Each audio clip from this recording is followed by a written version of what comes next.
Guys, എല്ലാവർക്കും പുതിയൊരു വീഡിയോയിലേക്ക് സ്വാഗതം. അപ്പോൾ നമുക്ക് മാങ്ങ പൊട്ടിത്തെറിച്ച് നടക്കാം.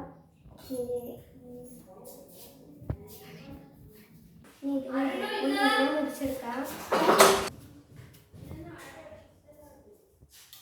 അപ്പോൾ അതേ നമ്മൾ ഈ മാങ്ങനെ ഇതുപോലെ മുറിച്ചെടുത്തിട്ടുണ്ട്. ഇനി നമുക്ക് ഇതിലേക്ക് ഉപ്പും മുളകും മിക്സാക്കി ഇട്ട് കൊടുക്കാം.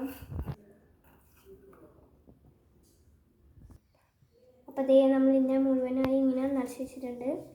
ഇനി ഒരു വെള്ള തുണി എടുക്കാം. അപ്പോൾ അതേ ഇതിനെ വെള്ള തുണി വെച്ച് ഇങ്ങനെ കെട്ടി കൊടുക്കാം. ഇനി നമുക്ക് അലക്കല്ലുമ്പോൾ പോയി അടിച്ചെടുക്കാം. അപ്പോൾ അതേ നമുക്ക് ഇനി ഒന്ന് അടിച്ചെടുക്കാം. അടിച്ചെടുക്കണം.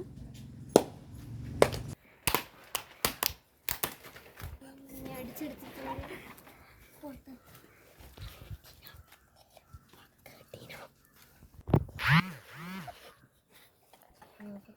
അപ്പോൾ അതേ ഇത് റെഡിയായി വന്നിട്ടുണ്ട്. നമുക്ക് ടേസ്റ്റ് ചെയ്ത് നോക്കാം. നല്ല ടേസ്റ്റ് ഉണ്ട്. അപ്പോൾ അതേ ഇത് കാലിയായിട്ടുണ്ട്. എല്ലാവരും തിന്നു കഴിഞ്ഞ്. അപ്പോൾ അടുത്ത വീഡിയോ ആയിട്ട് വരാം. Bye bye.